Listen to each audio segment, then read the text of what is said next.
Close your eyes and imagine this. A vast army rides across endless plains, their horses thundering like drums of destiny. These were the Mongols' warriors who rose from the empty steppes to shake the entire world. Tonight, as you drift into sleep, let me take you on a journey through centuries of conquest, courage, and secrets of the Mongol invasions. From quiet deserts to burning cities, from forgotten kingdoms to the rise of the largest empire in history, this is the story that shaped the world you live in today. Are you ready? Let's begin. Imagine a world without tall buildings, without crowded cities, without even many trees. Instead, picture an endless ocean of grass, stretching farther than the eye can see. This is the steppe of Central Asia, the birthplace of the Mongols. For thousands of years, this land shaped the people who lived on it. The air was dry, the winters were brutally cold, and the summers burned with heat. To survive here, you needed strength, cleverness, and the ability to adapt quickly. The Mongols were a nomadic people, meaning they didn't live in one fixed place. They moved with the seasons, always following the grass for their herds of horses, sheep, and goats. Their homes were round, felt tents, called gairs or yurts, which could be taken down and carried on carts. Everything in their life was designed for movement. To them, the world was not made of walls and borders, it was made of open skies, rolling grass, and the constant need to move forward. Horses were at the heart of Mongol life. A Mongol child could ride before they could properly walk. Horses gave them food, drink, clothing, and most importantly, speed. Unlike the farmers of China or Europe, the Mongols were not tied to the soil. They could appear suddenly, strike their enemies, and vanish into the steppe like ghosts. This way of life would one day become their greatest weapon. But the steppe was not an easy place to grow up. Clans often fought each other for control of pasture land and herds. Raids were common. Families needed to be tough, and loyalty to your clan could mean the difference between survival and death. Leaders were chosen not by birth alone, but by strength, skill, and the ability to keep followers safe. Out here, the weak were pushed aside, and only the strongest leaders survived. It was in this harsh land around the year 1162 that a boy named Temujin was born. Later, the world would know him as Genghis Khan, the man who would unite the Mongols and set them on a path of conquest. But before that, Temujin's childhood was full of hardship. His father, a clan chief, was poisoned by enemies when Temujin was still young. Left without protection, his family was abandoned by their tribe and forced to live in extreme poverty. They hunted small animals and dug for roots just to survive. This difficult beginning shaped Temujin's character. He learned that trust could be broken easily, but also that loyalty, once earned, was priceless. He began to gather friends and allies, building bonds stronger than blood. He saw that the steppe was full of division clan, fighting clan, tribe against tribe. Against a dream began to form. What if the Mongols were united? What if all these scattered tribes became one unstoppable force? The winds of the steppe carried that dream with him. No one could have guessed then that this boy from a broken family would one day command the greatest empire the world had ever seen. But the steppe had given him everything he needed: toughness, vision, and the hunger for survival. The story of the Mongol invasions starts here, with a boy who refused to let hardship break him. As Temujin grew older, the challenges of his childhood only made him stronger. Life on the steppe was never easy, but for him it was even harder. Without his father's protection, his family had been abandoned by their tribe, left with nothing but the clothes on their backs and the will to survive. Most boys in his place might have given up, but not Temujin. His mother, Holin, played a powerful role in his survival. She taught her children resilience, reminding them that strength could be built from suffering. Temujin began to show leadership at a young age. Even as a boy, he had an ability to inspire loyalty. His brothers, friends, and even some rival clansmen began to respect him. But his path to power was not smooth. He was captured once by a rival tribe and enslaved, wearing a wooden collar to mark his humiliation. Yet even in chains, Temujin's mind worked tirelessly. He escaped, proving that he could not be broken. The story of his escape spread across the steppe, and people began to see him as someone touched by destiny. As he grew into manhood, Temujin started gathering followers. At first, These were just a handful of companions men he trusted with his life. But soon, more people joined him. What made Temujin different from other leaders was his vision. On the steppe, loyalty was usually tied to family or tribe. But Temujin offered something greater, said loyalty should be earned, not inherited. A man should be judged by his skills, courage, and honesty, not by the family he was born into. This idea was revolutionary. Temujin also built his reputation by rewarding loyalty and punishing betrayal. If someone helped him, he never forgot. If someone betrayed him, he made sure the punishment was harsh enough to serve as a warning to all. Slowly but surely, his reputation spread. He was not just another warlord, he was building a new kind of unity. By his 20s, Temujin had begun to form alliances with powerful tribes. He was even elected Khan leader of his own small group. But his ambition was far greater than leading one clan. He wanted to unite the entire Mongol steppe under his banner. To achieve this, he used both diplomacy and force. Some tribes joined him willingly, drawn by his fairness and vision. Others resisted, and Temujin crushed them, adding their warriors to his growing army. One of his most brilliant moves was creating a system of loyalty based on merit. He organized his men into groups of 10, 100, 1,000, and 10,000. These units were loyal directly to him, not just to their tribal leaders. This broke the old clan system and tied everyone's survival to his leadership. For the first time, warriors from rival tribes fought side by side as one Mongol army. By 1206, Temujin had accomplished the impossible. At a great gathering called a Kurultai, he was proclaimed Genghis Khan, which meant universal ruler. The boy who had once been abandoned and enslaved was now master of the steppe. But for Genghis Khan, uniting the Mongols was only the beginning. His eyes were already turning outward, to the rich kingdoms and empires that surrounded the steppes. He believed it was the destiny of the Mongols to rule not just their homeland, but the entire world. The world had no idea what was coming. A storm was rising from the grasslands, led by a man who carried both the scars of betrayal and the fire of ambition. The Mongol invasions had truly begun. Once Genghis Khan had united the Mongol tribes, his next step was to turn them into a single, unstoppable army. The Mongols had always been fierce warriors, but under his leadership, they became something the world had never seen before. War machine built on discipline, speed, and fearlessness. At the heart of this new army were the horses. Every Mongol warrior had several horses switching between them to keep them fresh during long rides. This meant the Mongols could travel faster and farther than any other army of their time. While other soldiers might march slowly for days, the Mongols could cover 100 miles in a single day. They moved like a storm across the land, appearing suddenly, striking with deadly precision and disappearing before their enemies could react. The Mongols were masters of the bow. Their bows were not like the longbows of Europe, which were heavy and hard to use. Instead, the Mongols crafted composite bows made from wood, horn, and sinew.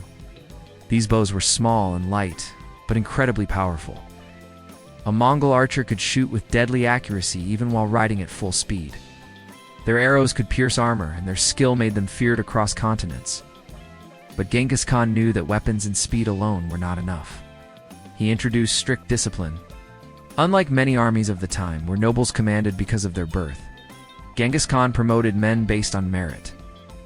If a warrior was brave, skilled, and loyal, he could rise to high rank no matter where he came from. This inspired his soldiers to fight harder, knowing that their future depended on their deeds, not their family name. He also enforced strict laws through his code called the Yasa. Under the Yasa, loyalty to the Khan and to one another was absolute. Desertion, betrayal, or disobedience could mean death. But fairness was also part of this code. Genghis Khan made sure spoils of war were divided equally among soldiers, not just kept by the leaders. This created unity and trust within his army. Another genius strategy was the Mongols' use of intelligence. They built an early version of a spy network, gathering information about enemy lands, cities, and weaknesses before they struck. They also created a relay system of riders who could carry messages across vast distances quickly, keeping communication strong across their empire. Perhaps the most frightening tactic of all was psychological warfare. The Mongols spread terror before battles even began. They would sometimes spare villages that surrendered peacefully, showing mercy. But if a city resisted, the Mongols would destroy it completely, leaving no survivors. Stories of these massacres spread quickly, and many towns gave up without a fight, too terrified to resist. All these elements, the horses, the bows, the discipline, the intelligence, and the fear turned the Mongols into the deadliest fighting force of their age. Genghis Khan had not only united the tribes, but he had created a new identity for them. They were no longer just wanderers of the steppe. They were conquerors with a destiny, bound together by a single purpose: to expand the empire of the Great Khan. This war machine was now ready to ride beyond the steppe, ready to challenge the mighty kingdoms and empires that had once looked down on the nomads as nothing more than raiders. The world was about to feel the full force of the Mongols. With the Mongols united and his army forged into steel, Genghis Khan looked to the south. Beyond the grasslands lay the rich and powerful kingdoms of northern China. For centuries, these settled empires had looked down on the nomads of the steppe, calling them barbarians. But now, the barbarians had become stronger than ever, and they were ready to strike. The first major target was the Xia dynasty, a kingdom that sat on the border between the Mongol steppes and China's fertile lands. Yes. The Xia were powerful, with strong cities and well-trained armies, but they underestimated the Mongols. They believed their walls and forts could hold back the horsemen. They were wrong. In 1209, Genghis Khan launched his invasion. The Mongols swept across the Xia lands with terrifying speed. They laid siege to cities, cutting off supplies and wearing down defenders.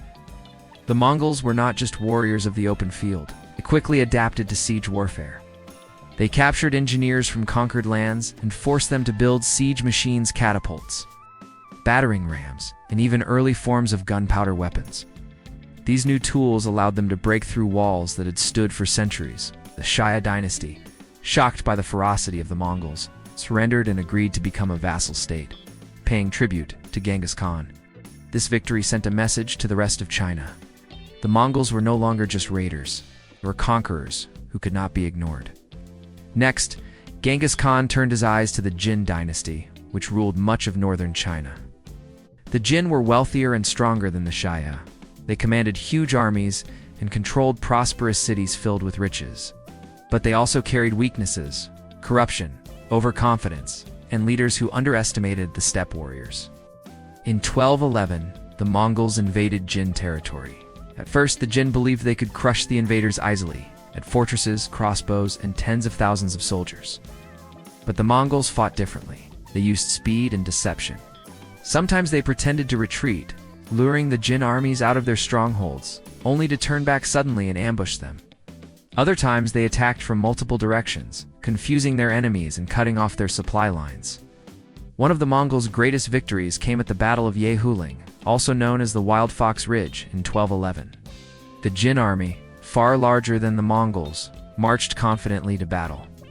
But Genghis Khan divided his forces and struck with perfect timing, surrounding the Jin and crushing them completely. The Jin suffered enormous losses, and their confidence was shattered. Over the next several years, the Mongols continued to hammer at the Jin dynasty. City after city fell, and the Mongols grew richer with each victory.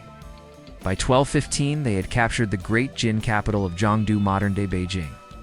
The city, once proud and powerful, was left in ruins. Smoke rose into the sky as Mongol horsemen rode through the streets. For the people of China, the Mongols had become more than just a threat. They were a nightmare come to life. For the first time, the mighty Chinese dynasties realized that the nomads they had once mocked now held the power to decide their fate. For Genghis Khan, these victories were only the beginning. China was vast, with many kingdoms and riches waiting to be claimed. But he was not content with just the east.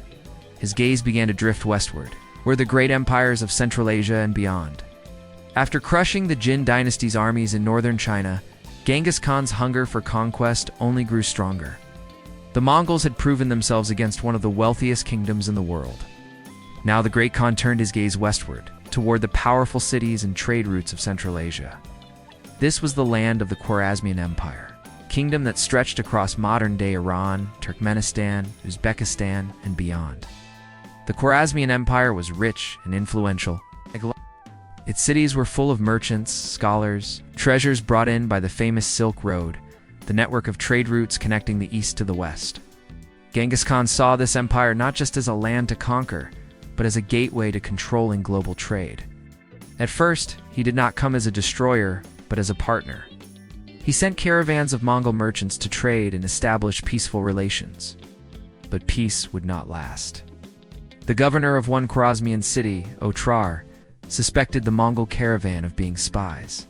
Acting without honor, he seized the traders, killed many of them, and stole their goods. When Genghis Khan heard of this betrayal, he was furious. Still, he gave the Shah of Khwarezm, Ala ad-Din Muhammad II, a chance to make peace. He sent 3 ambassadors to demand justice. But instead of respecting them, the Shah killed one and humiliated the others. This insult could not be forgiven. In 1219, the storm of Mongol wrath descended on the Khwarezmian Empire. Genghis Khan led one of the most devastating campaigns in history. His army split into multiple forces, each striking deep into enemy territory with lightning speed. No city was safe. The Mongols surrounded them, cut off supplies, and stormed their walls with siege engines. Those who resisted were slaughtered. Those who surrendered sometimes survived, but often at a terrible price. The city of Bukhara became one of the most famous examples of Mongol terror. After a brutal siege, the city fell. Genghis Khan himself entered Bukhara, walking into the great mosque and declaring, "I am the punishment of God.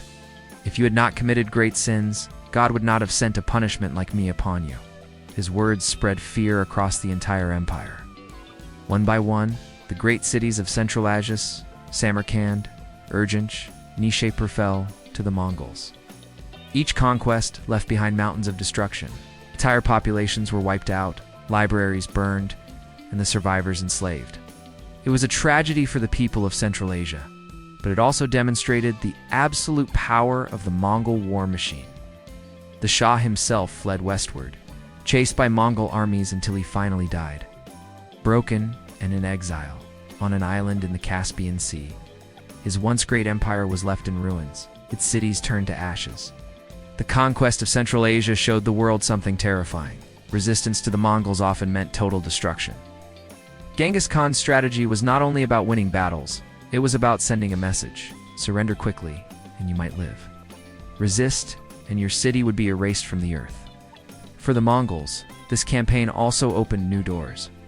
Now they controlled the heart of the Silk Road, linking China to Persia and beyond.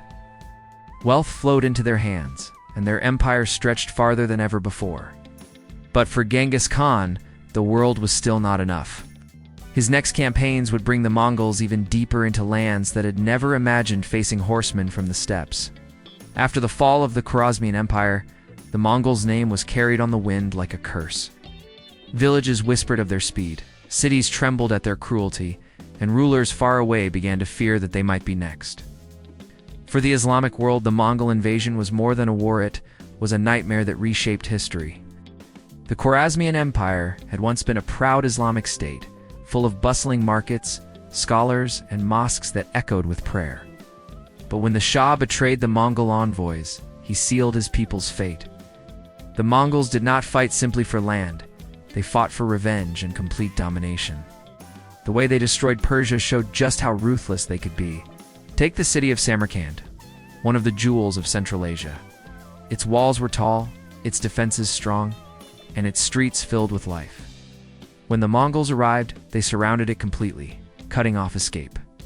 The defenders fought bravely, but the Mongols used clever tricks. They captured artisans and siege engineers from other lands and forced them to build war machines. Soon, Samarkand's walls cracked under the pressure of catapults, and the city fell. The survivors were enslaved, while the city's treasures filled Mongol saddlebags. Then there was Nishapur, where the Mongols' vengeance turned into pure horror. Mongol commander had been killed during the fighting, and in retaliation, the Mongols slaughtered almost the entire population, men, women, and children. Some records say hundreds of thousands were killed. The city, once a center of learning, became nothing more than ashes and bones. These brutal examples spread fear faster than Mongol horses. Town after town surrendered rather than risk destruction. Genghis Khan understood the power of terror. Mercy was rare, but when shown, it was deliberate. Cities that submitted quickly often kept their lives. though they had to pay heavy tribute and send skilled workers to serve the Mongols. This balance of fear and reward kept resistance weak and submission strong. The Shah of Khorazm, humiliated and powerless, tried to flee westward. The Mongols hunted him relentlessly, splitting their forces and striking across vast distances at the same time. No corner of his empire was safe, so eventually the Shah died in exile, far from the empire he had once ruled. His death was the final sign that the Islamic world's great frontier power had been completely destroyed. But Genghis Khan did not stop with the Shah's death. His armies kept pushing westward into Persia, reaching as far as the Caspian Sea. In their wake, they left a trail of devastation that shook the Islamic world to its core. Great libraries burned, ancient centers of science and culture were destroyed, and countless lives were lost. Yet even as they spread destruction, the Mongols also absorbed knowledge. They captured scholars, artisans, and doctors, sending them back to Mongolia or keeping them close to their armies. The Mongols did not write books themselves, but they understood the value of learning. They took what they needed to build their empire stronger. The invasion of Persia showed the full duality of the Mongols. They were destroyers, but also empire builders. They broke cities, but they also built bridges across cultures. Now, to the Islamic world, they were a curse. To Genghis Khan, it was just another step toward his vision, an empire that stretched to the very edges of the earth. After Persia lay in ruins, Genghis Khan's empire stretched from the Pacific Ocean to the Caspian Sea, but even this was not enough. To test the strength of his army and explore new frontiers, he sent his generals further west. Their next target would be the mysterious forests and frozen rivers of the lands of Rusta, territory that would one day become Russia and Eastern Europe. The Mongols entered this region around 1223, led by two of Genghis Khan's most trusted commanders, Subutai and Jebe. These men were masters of strategy, trained by the great Khan himself. Their mission was not to conquer and hold land just yet, but to scout, terrorize, and learn the strengths and weaknesses of these strange western lands.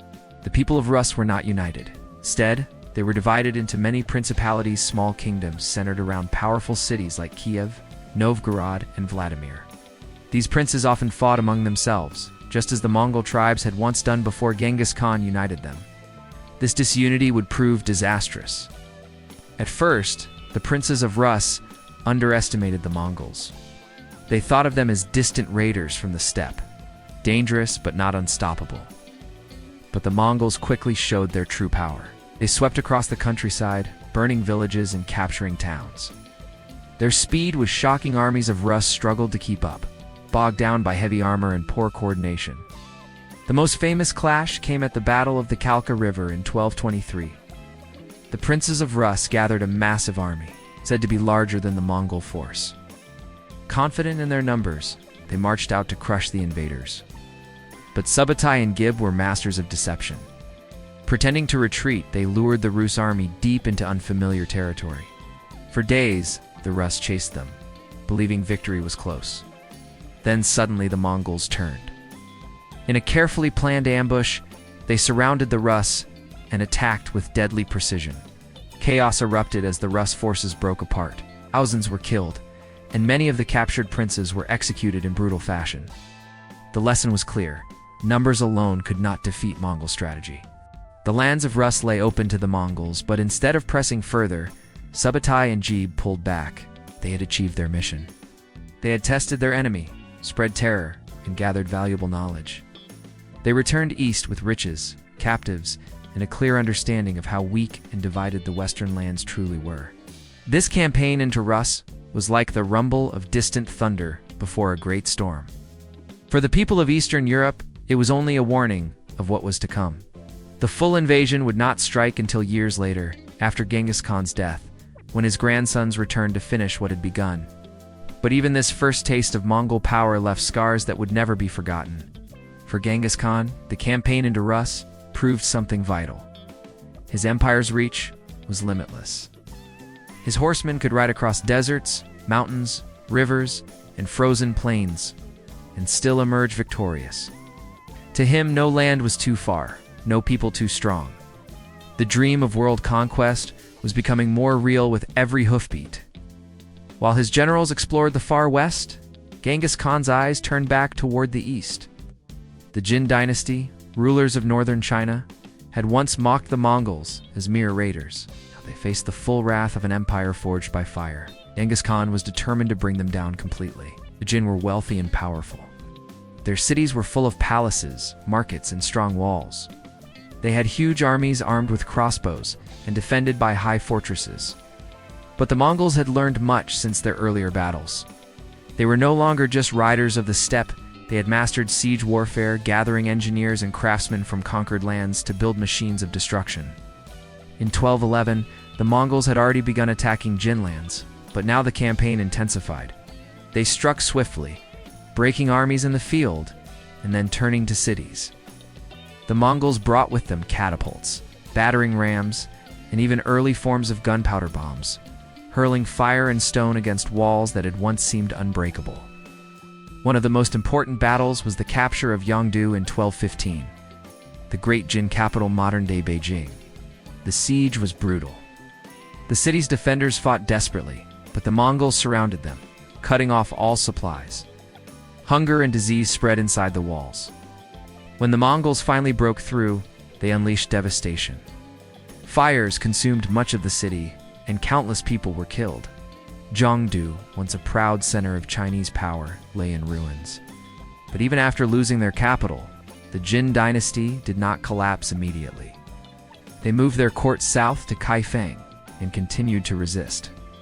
For years, the war dragged on, with the Mongols pressing from the north and the Jin trying to hold their ground. Yet every year, the Mongols grew stronger. More soldiers joined them, more technology was added to their arsenal, and more fear spread across the land.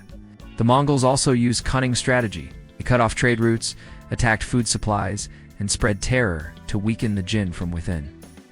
They knew that even the strongest walls cannot save a starving city. Slowly, the Jin's strength withered away. By the late 1220s, the Jin were cornered. Surrounded on all sides, their once great dynasty collapsed under Mongol pressure. Finally, in 1230, though Genghis Khan himself had already died by then, the Jin dynasty was completely destroyed by the Mongols and their allies. This long war showed the world just how determined the Mongols were. They were not content with quick raids or simple victories. They were willing to fight for decades if it meant total conquest. For China, it was a tragedy. But for the Mongols, it was proof that even the richest and most powerful kingdoms could fall before their horses. The destruction of the Jin dynasty gave the Mongols control over vast lands of northern China. But it also opened the door to more ambitions. If the Jin could be crushed, why not the Song dynasty in the south? Why not all of China, not beyond China? Why not the rest of the world? For Genghis Khan, every victory only sharpened his hunger. The Mongol invasions were no longer about survival or revenge, they had become about destiny. While battles raged in China, Genghis Khan also pushed further west, sending his armies deeper into the Islamic world. The Mongols were not content with conquering Central Asia alone. Their horsemen now thundered into Persia, Afghanistan, and beyond, lands rich in history, knowledge, and wealth. What followed was one of the most devastating chapters of the Mongol invasions. The campaign began with the destruction of the Khwarezmian Empire, but its ripple effects spread far wider. Cities that had once been centers of Islamic culture, places filled with scholars, poets, and merchants, now faced the Mongol storm. The Mongols did not only bring weapons, they brought fear itself. Word of their massacres raced ahead of them, making entire populations tremble before they even arrived. One of the greatest tragedies came with the fall of Merv in present-day Turkmenistan. Merv was a jewel of Islamic civilization, home to libraries, gardens, and mosques. But when the Mongols stormed its gates, the city's population, men, women, and children, was slaughtered. Chronicles describe corpses filling the streets and rivers running red with blood. Merv, once called the mother of the world, was erased in a matter of days. The city of Nishapur suffered an equally grim fate. After a Mongol commander was killed in the fighting, Genghis Khan ordered a brutal punishment. Reports say that nearly the entire population was executed in revenge. Cities that resisted the Mongols did not simply lose, they were annihilated. But the Mongols were not mindless destroyers. Their conquests followed a pattern. Surrender, and you might be spared. Resist, and your city would be erased. This created a chilling choice for rulers: submit or perish. Many cities chose submission, hoping to survive under Mongol tribute. Others resisted and paid the ultimate price. At the same time, Genghis Khan showed another side of his genius. He knew the value of skilled workers, scientists, and artisans. While ordinary populations were often massacred, he ordered that blacksmiths, doctors, scholars, and engineers be spared. These talented individuals were sent back to Mongolia, or absorbed into the empire. In this way, the Mongols destroyed, but also collected knowledge, using it to strengthen their growing empire. Trade routes across the Islamic world now fell under Mongol control. The Silk Road, once dangerous due to bandits and warring kingdoms, became safer under Mongol watch. Though they were feared as destroyers, the Mongols also created stability in the regions they ruled. Merchants and caravans began to travel more freely, carrying goods, cultures, and ideas between East and West. For the Islamic world, however, the Mongol invasions were a dark shadow.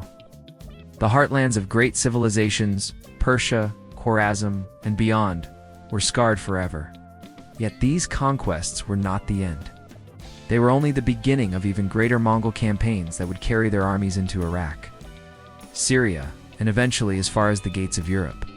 The destruction of the Islamic world showed the true scale of Mongol ambition. They were no longer just an empire of the steppes. They were becoming a global force feared on every horizon. For Genghis Khan, this was proof that his destiny was unfolding exactly as he had dreamed. The Mongols would not stop until the world itself bowed before them. By the early 1220s, Genghis Khan had built an empire unlike anything the world had seen before. From the yellow deserts of China to the blue waters of the Caspian Sea, his armies had conquered vast lands, crushed mighty kingdoms, and left behind a trail of both terror and awe. Yet even the greatest conqueror could not escape mortality. The story of Genghis Khan's death is mysterious, but his legacy would shape history for centuries. Different accounts tell different tales about how he died. Some say he fell from his horse while hunting and suffered fatal injuries. Others whisper of assassination or illness, or even a secret wound received in battle. The truth remains hidden, shrouded in the silence of history. What is certain is that in 1227, during the campaign against the Western Xia dynasty in China, the great Khan breathed his last. His death was kept a closely guarded secret at first. The Mongols feared that news of his passing might weaken their hold on conquered lands. Soldiers carried his body back to Mongolia, burying him in an unmarked grave somewhere in the wild steppe. No one knows the exact place of his burial, and legends say that rivers were diverted and forests destroyed to hide it forever. The great Khan vanished into the earth as mysteriously as he had risen from it. But though his body was gone, his empire was alive and burning with power. Before his death, Genghis Khan had carefully arranged the future of his empire. He divided it among his sons, giving each a share of the lands, while ensuring loyalty to the central authority of the Khan. His third son, Gedai, was chosen as his successor, the great Khan, who would lead the empire forward. The death of Genghis Khan did not end the Mongol invasions, it only set the stage for their expansion. Under Gedai and later grandsons like Mingai and Kublai, the Mongols continued to push farther, into Europe, into the Middle East, and deeper into China. Genghis Khan had lit the fire, but his descendants would spread the flames even wider. The world reacted with both relief and fear. Some hoped the conqueror's death would slow the Mongol tide. But those who thought the storm had passed soon learned they were mistaken. The Mongols, united by his vision, carried his spirit with them. Wherever their horses thundered, people whispered his name as though he were still alive. Genghis Khan's legacy was not only destruction, he built the foundation for the largest continuous empire in history. He created laws, promoted merit over birth, encouraged trade, and connected distant parts of the world. The Silk Road flourished under Mongol protection, linking East and West in ways never seen before. Knowledge, goods, and ideas traveled across his empire, shaping cultures far beyond the steppe. Yet, the shadow of his conquests could not be ignored. Millions had died in his wars. Cities had been erased. Civilizations had been scarred forever. His empire was both a bridge and a blade of paradox that still fascinates historians today. As the great Khan's body returned to the silent earth of Mongolia, the steppe winds carried his story far and wide. His dream had not ended with him. It lived on in the thundering hooves of his descendants, who would ride even further, leaving behind a legacy of both fire and connection that shaped the world as we know it. When Genghis Khan died in 1227, many thought the Mongol storm might fade away, but the opposite happened. His third son, Genghis Khan, took the throne as the new Great Khan, and under his leadership, the Mongols grew even stronger. Where Genghis Khan had built the foundation, Genghis would raise the walls of a truly global empire. Genghis was different from his father in some ways. He was not as fierce a warrior as Genghis, nor as terrifying on the battlefield, but he was an organizer, a builder, and a leader who could turn chaos into order. His father had prepared him well, giving him experience in governing and making alliances. When Genghis became Great Khan, he inherited not just an army, but a dream of ruling the world. The first thing Genghis did was continue his father's unfinished business. The Western Shah dynasty in China, which had resisted the Mongols for years, was finally destroyed. The Mongols then turned their attention back to the Jin dynasty, which still controlled parts of northern China. After years of struggle, Genghis' forces, together with the southern Song as temporary allies, crushed the Jin in 1234. With this, a great dynasty of China was erased, and Mongol power spread even deeper into the east. But Genghis' ambitions did not stop at China. He looked westward, toward the wealthy Islamic lands and the fragmented kingdoms of Europe. He sent his best generals, among them the brilliant Subutai, to lead massive campaigns. Their armies thundered across Central Asia, stormed into Persia, and prepared to test the strength of Europe itself. The Mongols also built something unique under Genghis, a system of administration that turned their empire into more than just a battlefield. They created a capital city called Karakorum, which became the heart of the empire. From there, Genghis oversaw trade, governance, and the building of infrastructure. Roads were improved, postal relay stations were set up, and merchants found new protection under Mongol rule.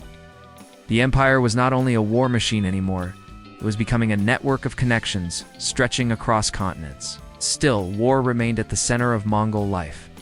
Under Genghis' command, the Mongols invaded the Kiev and Rus lands again, burning cities and breaking armies. Then, they struck at Poland and Hungary, defeating European knights, who had never faced an enemy like them. The Mongols rode with unmatched speed, their arrows cutting down armored warriors who thought themselves invincible. Europe trembled as stories of Mongol victory spread. One of the most shocking moments came in 1241 at the Battle of Mohi in Hungary. There the Mongols crushed the Hungarian army, leaving much of Central Europe open to invasion. It seemed as if the Mongols might ride all the way to the Atlantic Ocean, but then something unexpected happened. In 1241, news reached the Mongols that Genghis Khan had died. According to Mongol tradition, all princes had to return home to elect a new Great Khan. So, just as Europe braced for destruction, the Mongols suddenly withdrew. Cities that expected to be burned to ashes were spared, saved not by strength, but by the death of a ruler thousands of miles away. Genghis' reign was short but powerful, completed his father's work in China, expanded deep into Europe, and began shaping the Mongol Empire into a true global system. Though he died in 1241, his legacy was clear. The Mongols would not stop. They would continue riding, conquering, and spreading their influence, guided by the vision of Genghis Khan and strengthened by the leadership of his heirs. By the early 1240s, the thunder of Mongol hooves had rolled across Asia and into the heart of Europe. Under the leadership of the great general Subutai, and the Mongols launched one of their most daring campaigns in invasion of Eastern and Central Europe. For the people of Europe, who had never seen warriors like these, it was a nightmare that seemed to come from nowhere. The Mongols began their push by striking into the lands of the Rus once again. Cities like Kiev, already weakened by past conflicts, fell one by one. Kiev, once a proud center of trade and Christianity, was reduced to smoldering ruins in 1240. The destruction sent shockwaves across Europe. If Kiev could fall, what city was safe? From there, the Mongols advanced further west. They divided their armies into separate columns, a strategy that allowed them to cover vast distances quickly, while still coordinating their attacks. One force moved into Poland, another into Hungary, and others kept pressure on surrounding regions. This ability to split and reunite with perfect timing was one of the Mongols' greatest strengths. It confused their enemies and kept them off balance. In 1241, the Mongols delivered a crushing blow at the Battle of Legnica in Poland. A combined army of Poles, Germans, and Knights Templar faced the invaders. But despite their heavy armor and brave charge, they were no match for Mongol tactics. Feigned retreats, deadly volleys of arrows, and sudden flanking maneuvers shattered the European knights. The Mongols left the battlefield littered with bodies and moved on swiftly, not even pausing to rest. Almost at the same time, another Mongol army fought the Battle of Mohi in Hungary. This was one of the most devastating defeats in European history. The Hungarians, led by King IV, fought fiercely. But the Mongols used every trick in their book: archery, encirclement, and even smoke to confuse their enemies. By the end of the day, the Hungarian army was annihilated, and the kingdom lay open to invasion. Panic spread across Europe. Stories of entire armies being wiped out and cities burned to the ground filled the air. Refugees fled westward, carrying tales of Mongol cruelty. Some believed the Mongols were a punishment sent by God. Others thought they were demons, unstoppable and inhuman. You're many. It felt like the end of the world. The Mongols, however, were not driven by destruction alone. They gathered vast amounts of intelligence, learning the geography, politics, and weaknesses of European kingdoms. Subutai's plan was to push further, perhaps even to the shores of the Atlantic. Paris, Vienna, and Rome all feared that the Mongols would soon appear at their gates. But then, in the middle of this unstoppable march, fate intervened. News came that Genghis Khan, the great Khan in Mongolia, had died. By Mongol law, all princes had to return to the steppe for the election of a new leader. Just as quickly as they had come, the Mongols withdrew, vanishing into the east.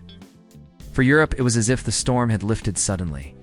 They were left staring at the wreckage-burned cities, shattered armies, and the haunting memory of the horsemen who seemed like shadows of death. Relief was mixed with terror, for everyone knew the Mongols could return at any time. The invasion of Europe was a warning to the West. The Mongols were not just an Asian power. They were a global force, capable of riding across continents and striking fear into the hearts of kings. Europe had been spared by chance, not by strength. And in the distance, the echo of hooves still lingered, a reminder that the storm might come again. When Genghis Khan died in 1241, the Mongol Empire stood at a crossroads. The sudden death had forced the armies to retreat from Europe, sparing kingdoms that were on the verge of collapse. For a time, there was uncertainty about who would lead next.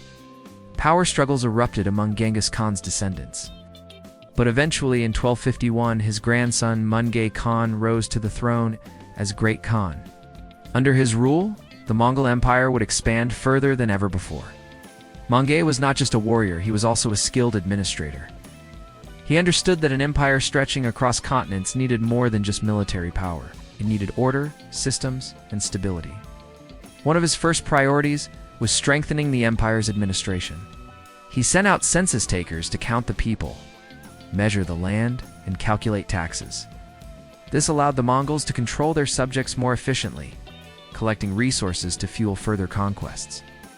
But Mongol was also determined to expand the empire's borders. He launched two massive campaigns, one westward into the Islamic world and another southward into China. Each of these invasions would leave a lasting mark on history. In the west, Mongol sent his brother Hulagu to lead a campaign against the powerful Islamic states of the Middle East. Hulagu's armies moved with unstoppable force, conquering Persia and then striking at Baghdad, the jewel of the Abbasid Caliphate. In 1258, the Mongols captured Baghdad, ending centuries of Islamic rule in the city. The destruction was immense: libraries burned, mosques collapsed, and countless lives were lost. The fall of Baghdad sent shockwaves through the Islamic world, breaking the heart of one of its greatest civilizations. Meanwhile, Mongol himself focused on China. The Song dynasty still controlled the wealthy southern half of the country. Unlike the Jin, the Song were brilliant engineers, scholars, and traders. Their cities were filled with riches, and their defenses were strong. Mongol believed that no dynasty could withstand Mongol power forever. He began the long and difficult campaign to conquer the Song. sending armies to lay siege to their fortresses and test their defenses. Mongol's reign also saw the empire reach its largest size, from the Pacific Ocean to Eastern Europe, from Siberia to the Middle East. The Mongols controlled a staggering portion of the known world. Trade along the Silk Road flourished under their protection. Caravans carrying silk, spices, glass, and knowledge traveled safely across lands that had once been dangerous. For the first time in history, East and West were connected by a single political system, the Pax Mongolica, or Mongol peace. Yet Mongol's reign was not without challenges. The empire was so vast that even the mighty Mongols struggled to hold it together. Rebellions flared in conquered lands. Some princes quarreled over power. Even so, Mongol's firm leadership kept the empire strong, and his vision pushed it further than his grandfather might have dreamed. In 1259, however, fate struck again. While leading the campaign against the Song dynasty in China, Mongol Khan fell ill and died. His sudden death created another crisis, forcing Mongol generals to withdraw and return home for the next election of a great Khan. Mongol's reign had lasted only 8 years, but in that short time, he had lifted the empire to new heights. He had set in motion campaigns that would change the Middle East and China forever. Under his leadership, the Mongols were not only conquerors, but rulers of the largest empire the world had ever seen. His death marked another turning point, but his legacy was clear. The Mongol tide was far from over. While Mongol Khan focused on China, he gave his brother Hulagu command of a massive western campaign. Hulagu's mission was clear: expand Mongol power deep into the Middle East, crush any resistance, and bring the great Islamic centers under Mongol control. What followed was one of the most shocking events in medieval history: the fall of Baghdad, the heart of the Islamic Golden Age. Hulagu's army was enormous, said to be one of the largest ever assembled by the Mongols. Warriors from every corner of the empire, Mongols, Persians, Turks, and even some Christian allies marched under his banners. They advanced through Persia, smashing strongholds that still resisted Mongol rule, before moving toward their ultimate target, Baghdad. Baghdad was not just any city. For centuries, it had been the jewel of the Abbasid Caliphate, a center of learning, culture, and faith. Its libraries held priceless manuscripts, its scholars shaped science and philosophy, and its caliphs were seen as spiritual leaders of the Muslim world. To many, Baghdad was more than a city, it was a symbol of Islamic civilization. But the caliph at the time, al-Mustasim, underestimated the Mongols. He believed the city's high walls and long history would protect it. He failed to properly prepare his defenses, ignored warnings, and refused to negotiate seriously with Hulagu. This arrogance would prove fatal. In January 1258, the Mongols surrounded Baghdad. They built trenches, siege towers, and catapults, bombarding the city day and night. The defenders fought bravely, but they were no match for Mongol siege warfare. After less than 2 weeks, the city's walls were breached.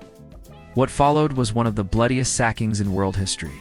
The Mongols poured into Baghdad, and the slaughter began. Soldiers and civilians alike were cut down. The Tigris River is said to have run black with the ink of books thrown from the great libraries and red with the blood of the dead. Priceless works of science, medicine, and philosophy were destroyed, lost forever. Some estimates claim that hundreds of thousands were killed in just a few days. The caliph himself was captured. Hulagu spared his life at first, but later executed him, ending the Abbasid Caliphate's rule in Baghdad. The fall of Baghdad in 1258 shocked the entire Islamic world. It was as if a pillar of civilization had been smashed to pieces. The city of peace, once the pride of the Muslim world, lay in ruins. Yet Hulagu did not stop there. His armies moved further into Syria, capturing Aleppo and Damascus. Christian kingdoms of the region even welcomed him as an ally, hoping he would weaken their Muslim rivals. For a brief moment, it looked as though the Mongols might conquer the entire Middle East, but history turned again. In 1260, at the Battle of Anjalut, Hulagu's forces faced the Mamluks of Egypt. For the first time, the Mongols suffered a major defeat. The Mamluks used Mongol tactics against them, outmaneuvering their cavalry and striking a blow that stopped the Mongol advance into North Africa. Even with this setback, the fall of Baghdad remained one of the most significant events of the Mongol invasions.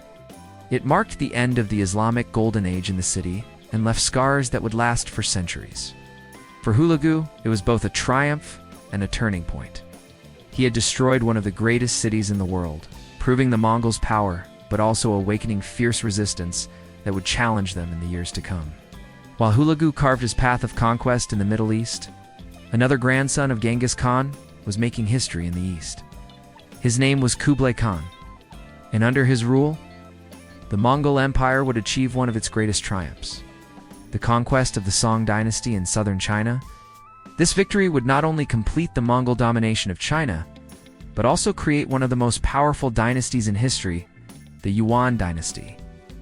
The Song dynasty was very different from the kingdoms the Mongols had faced before. Unlike the Jin or Shaya, the Song were known for their wealth, art, and advanced technology. They built massive cities, invented new weapons, and perfected the use of gunpowder in warfare. Their scholars produced knowledge in mathematics, engineering, and navigation. The Song were a brilliant civilization, but they were also vulnerable. Their armies were not as disciplined as the Mongols, and their leaders often hesitated in times of crisis. Kublai Khan began his campaign against the Song in the 1250s. He was clever and patient, blending Mongol military might with Chinese administrative wisdom. He surrounded himself with both Mongol generals and Chinese advisors, learning how to govern as well as how to conquer. His strategy was clear: break the Song defenses step by step, while keeping his armies supplied and disciplined. The Mongols adapted once again. They were masters of cavalry on the steppe, but southern China was full of rivers, canals, and wet farmland. To fight here, Kublai built a navy, something the Mongols had never done before. Using captured Chinese shipbuilders and sailors, he created fleets of warships that could battle the Song on rivers and lakes. For the first time, Mongol warriors fought as fiercely on water as they did on land. One of the bloodiest clashes came at the Battle of Shenyang, 1267 to 1273. This city guarded the way into the heart of the Song dynasty. The siege lasted for years, with both sides refusing to give up. The Song defended with crossbows and walls, while the Mongols used catapults powerful enough to hurl giant stones that smashed through fortifications. Eventually, with the help of engineers from the Middle East who built massive counterweight trebuchets, the Mongols broke Shenyang's defenses. Its fall opened the path to the south, sealing the fate of the Song. From there, the Mongols pushed deeper, city by city, until they surrounded the Song capital of Hanzhou in 1276. Though the city was rich and beautiful, its leaders surrendered without a fight, hoping to avoid destruction. By 1279, at the naval battle of Yamen, the last Song resistance collapsed. The young Song emperor drowned as his forces were defeated, bringing an end to one of China's greatest dynasties. Kublai Khan declared himself the ruler of all China, establishing the Yuan dynasty in 1271. For the first time in history, the entire Chinese empire was under foreign rule. Kublai moved the capital to modern-day Beijing and ruled as both a Mongol conqueror and a Chinese emperor. He embraced Chinese culture, supported trade, and opened his empire to foreign visitors among them. The famous Venetian traveler Marco Polo, who later wrote about the wonders of Kublai's court. The conquest of the Song was one of the Mongols' greatest victories. It showed their ability to adapt to new environments, to learn from those they conquered, and to combine brutal force with clever strategy. For China, it marked both an end and a beginning, the fall of the Song and the rise of the Yuan. For the world, it was another sign that the Mongols were not just raiders, but rulers of a global empire that connected distant civilizations under one banner. While Kublai Khan was building his power in China, the Mongols under Hulagu Khan were tearing through the Middle East. After the destruction of Baghdad in 1258, it seemed that no force could stop them. City after city fell, and the Islamic world trembled. But then, in 1260, history witnessed something extraordinary: the first major Mongol defeat on open ground. This battle, known as the Battle of Anjalut, changed the course of the Mongol invasions. The Mongols had crushed Persia, conquered Mesopotamia, and swept into Syria. Aleppo fell, and soon after, Damascus also surrendered. Christian rulers in the Crusader states even formed uneasy alliances with Hulagu, hoping to weaken their Muslim rivals. It seemed as though Egypt, the last great Muslim power in the region, would be the next to fall. But Egypt was ruled by the Mamluks, a dynasty of warrior slaves who had risen to power through their discipline and military skill. The Mamluks were fierce cavalrymen, trained from youth to fight with sword and bow. Unlike many other kingdoms, they were not afraid of the Mongols. Their leaders, especially Sultan Qutuz and his brilliant general Baybars, believed they could stand against the storm. In 1260, Hulagu withdrew most of his army eastward after the death of Genghis Khan, leaving only a smaller force under the command of Kitbuka, one of his trusted generals.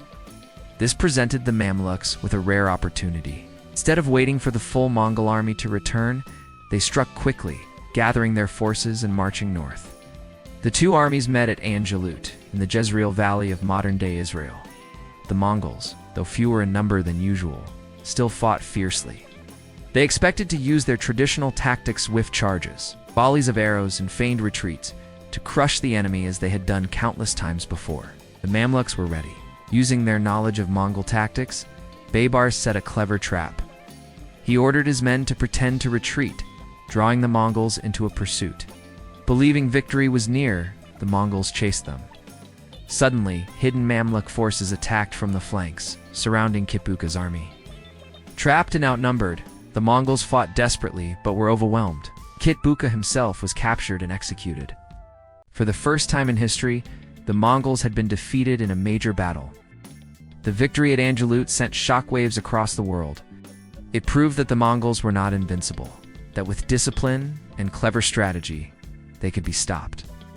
The Mamluks became heroes of the Islamic world, defenders of their faith and lands against the most feared warriors on earth. The defeat did not end Mongol power in the Middle East entirely. They still controlled Persia and much of Mesopotamia, but it marked the limit of their expansion in that direction. Egypt remained free, and from Cairo, the Mamluks would continue to resist Mongol advances for generations. Ain Jalut also showed a turning point in the Mongol story. The empire, once unstoppable, was beginning to feel the strain of its size. While still powerful, it could no longer conquer everywhere at once. Rivals were learning their tactics, adapting, and fighting back. The legend of invincibility was broken. Yet even in defeat, the Mongols remained one of the most dangerous forces the world had ever known. And Jalut was not the end of their empire. It was a reminder that even the greatest storms eventually meet resistance. By the late 13th century, under the leadership of Kublai Khan, the Mongol Empire had reached the height of its power. Kublai ruled China as emperor of the Yuan dynasty, controlling vast territories across Asia. Yet, even this was not enough for him. His ambitions stretched across the seas to the islands of Japan, a land rich in culture, resources, and prestige. What followed were two dramatic attempts to conquer Japan, attempts that ended in disaster for the Mongols and gave rise to the legendary kamikaze, or divine wind. Kublai Khan first sent envoys to Japan in the early 1260s, demanding that the Japanese shogun submit to Mongol authority. The Japanese rulers ignored him. To the Mongols, this was an insult that could not be tolerated. In 1274, Kublai launched his first invasion. A fleet of about 900 ships carrying nearly 40,000 soldiers. Mongols, Koreans, and Chinese sailed across the sea toward Japan. The Mongols landed on the island of Kyushu, where they clashed with Japanese samurai. The battles were fierce. The samurai, skilled in individual duels, were shocked by Mongol tactics. The invaders fought in tight formations, used powerful composite bows, and employed gunpowder bombs that exploded with terrifying noise. For a moment, it seemed the Mongols might overwhelm the defenders. But the Japanese fought with bravery, and then nature intervened. A sudden storm struck the Mongol fleet. Many ships were damaged, soldiers drowned, and the invaders were forced to retreat. Though not a total defeat, the invasion had failed. The Japanese saw this as a sign of divine protection, believing their gods had sent the storm to save them. Kublai, however, was not ready to give up. Determined to succeed, he spent years preparing an even larger invasion. In 1281, he launched a second attempt, this time with two massive fleets carrying over 140,000 soldiers. One of the largest naval invasions in history. The Mongols again landed on Kyushu, and brutal fighting followed. Samurai warriors clashed with Mongol soldiers in bloody battles that raged for weeks. But once more, the sea turned against the invaders. A massive typhoon swept across the region, smashing the Mongol fleets.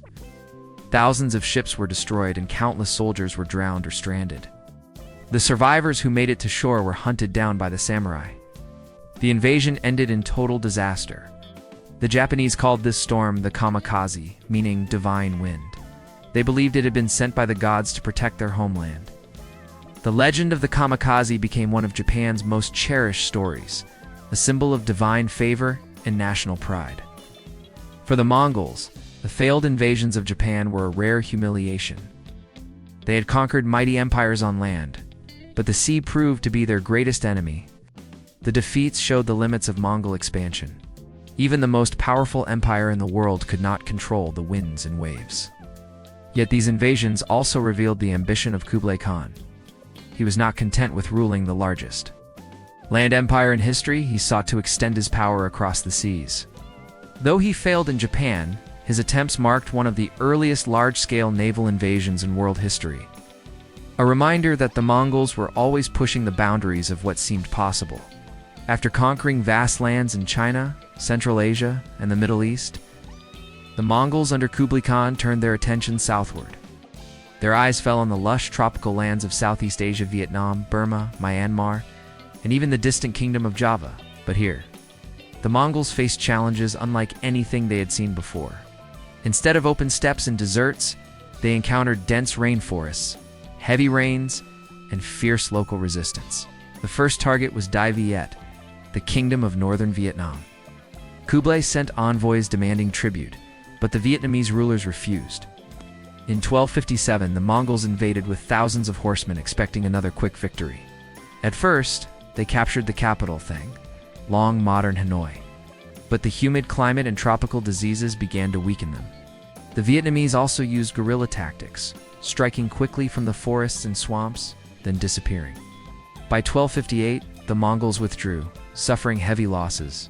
Kublai did not give up. In 1285, he launched a much larger invasion. But once again, the Vietnamese resisted with clever strategies. The legendary general Tran Hung Tao led his people in a patriotic defense, using traps, ambushes, and the difficult terrain to his advantage.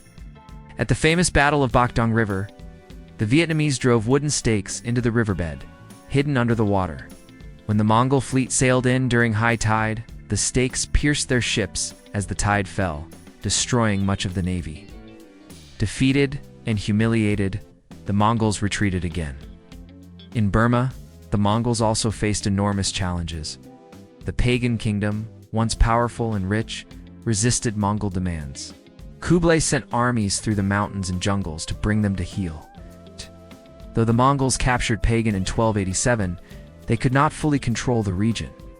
The thick jungles, heavy rains, and constant resistance wore them down.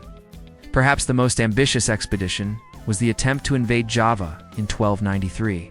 Kublai sent thousands of men by sea to the island, expecting to bring the wealthy kingdom of Singasari under Mongol rule.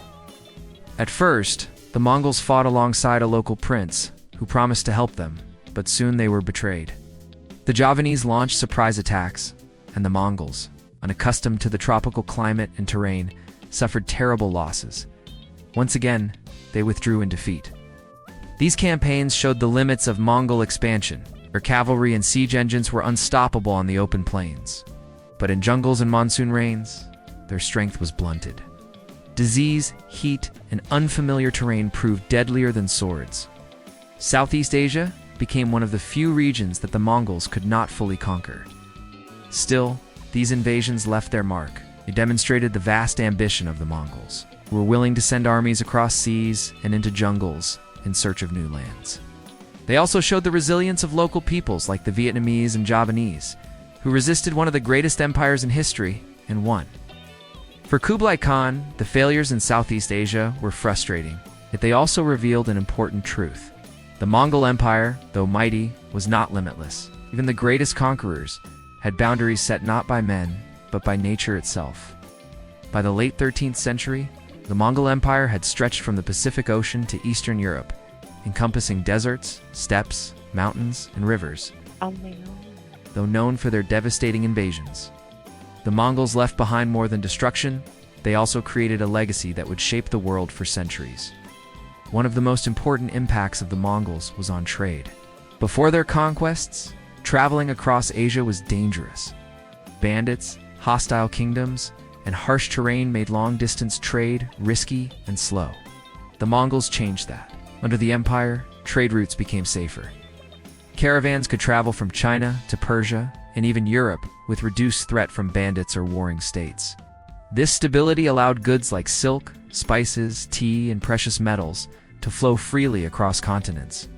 The Silk Road reached new heights, connecting east and west in ways the world had never seen before. The Mongols also encouraged the movement of people and ideas. Scholars, artisans, and engineers were often brought from conquered lands to serve in Mongolia or other parts of the empire. This cultural exchange spread knowledge across regions. Chinese inventions like gunpowder and printing reached the Middle East and Europe. Persian scholars shared their expertise in astronomy, medicine, and mathematics with Mongol rulers. Europe, in turn, gained access to maps, technologies, and stories from lands it had never imagined visiting. Cities under Mongol rule also changed. Capitals like Karakorum in Mongolia and Dadu, modern Beijing in China, became hubs of administration, trade, and culture. People of many nationalities, Mongols, Chinese, Persians, Europeans, and more lived side by side. Markets thrived with exotic goods and knowledge traveled along with merchants and diplomats.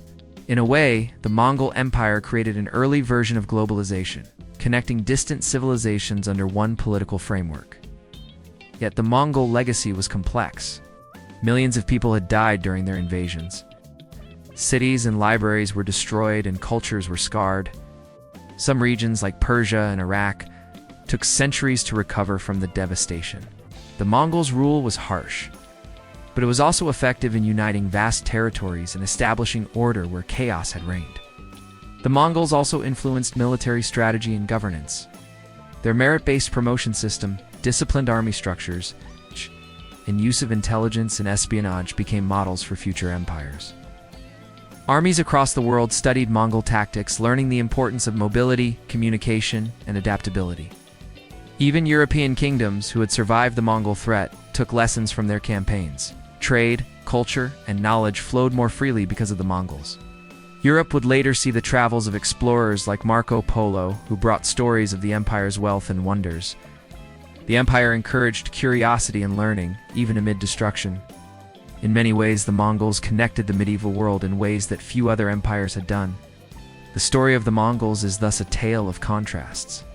They were conquerors and destroyers, yet builders and connectors.